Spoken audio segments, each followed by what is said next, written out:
हरिओम आत्मीय भक्तजनों सप्रेम जय श्री हरि। जय वेद माता गायत्री, जय परम देव, जय वंदनी माता जी, जय माँ भगवती चंद्रघंटा। आज भगवती चंद्रघंटा का दिन है। कहा गया है प्रथम शैलपुत्री च दूते ब्रह्मचारिणी तृतीय चंद्रघंटे थी। तीसरे दिन माता चंद्रघंटा की पूजा की जाती है। आज भगवती चंद्रघंटा का पूजा की जाती है। चंद्रघंटा जिनकी घंटा चंद्रमा की तरह है और जो चंद्रमा की तरह शीतल है, इन्हें ही शीतला माई भी कहा जाता है। इनकी पूजा करने से भक्तों के मन में असीम शांति आती है, क्रोध पर विजय होता है, धन वैभव यश की प्राप्ति होती है। तो भगवती दुर्गा जो हैं चंद्रघंटा स्वरूप में भक्तों की मनोकामना को पूर्ण करती हैं। तो आज भगवती की नव दुर्गा में तीसरा स्वरूप हम चंद्रघंटा की पूजा करते हैं। माता चंद्रघंटा परम महिमामयी हैं, परम शीतलता देने वाली हैं, सभी भक्तों की मनोकामना पूर्ण करने वाली है, धर्म अर्थ काम मोक्ष चारों पुरुषार्थ को देने वाली हैं। माता के दरबार में जो भक्ति भाव से जाता है, माता उसकी सारी की सारी इच्छाएं पूर्ण करती हैं। कोई भी भक्त कभी खाली हाथ नहीं लौटता है। कहा गया है आदिशक्ति का उपासक यम यम चिंतते नित्यम तम तम प्राप्नोति निश्चितम। जो भी मन में चिंतन करता है वो निश्चित ही उसे प्राप्त करता है। तो भगवती चंद्रघंटा की पूजा दुर्गा सप्तशती के 13 अध्याय वाचन कर किया जाता है। कवच की अलगा पढ़ा जाता है। आज के दिन गायत्री उपासक अपनी गायत्री मंत्र जप की 9000 जप पूर्ण कर लेते हैं, क्योंकि 24,000 उन्हें नव दिन में ही नवरात्रि काल में पूरा करनी पड़ती है। तो आज गायत्री उपासकों की भी विशेष जप पूर्ण होती है।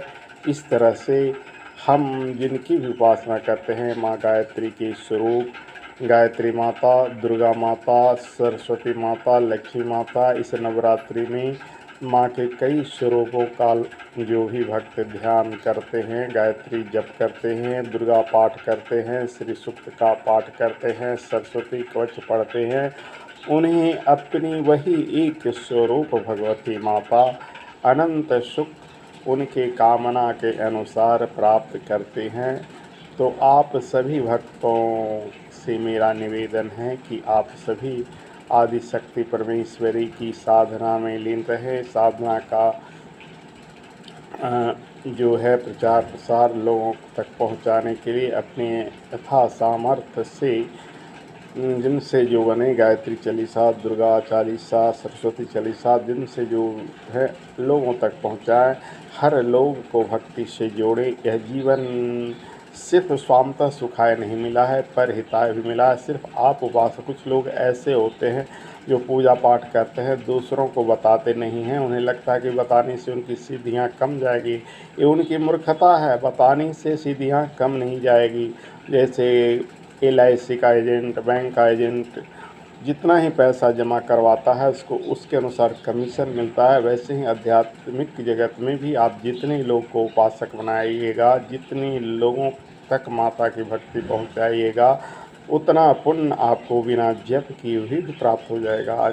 यदि आप में जप करने का समय नहीं है, सामर्थ्य नहीं है, अगर दूसरे को जप करने से जोड़ देते हैं, दूसरे को दुर्गा पाठ करने से जोड़ देते हैं, दूसरे को साधना पथ पर ला देते हैं, तो अगर आपसे थोड़ा बहुत कम भी हो गया तो उसकी भक्ति का न्यूनाधिक मात्रा आपको वैसे ही मिलेगा जैसे कमीशन LIC एजेंट को या अन्य एजेंट को प्राप्त होता है। तो कमीशन सिर्फ रुपये पैसे की ही नहीं होती है, कमीशन आपके पुण्य कर्मों को होती है। अगर आप किसी गरीब को, अपाहिज को, किसी की सेवा करते हैं, सहायता करते हैं, माता पिता का सम्मान करते हैं, तो जो आशीर्वाद बरसता है वो कमीशन से कम नहीं है। कमीशन को आजकल सिर्फ रुपये पैसे से जोड़ लिया जाता नहीं।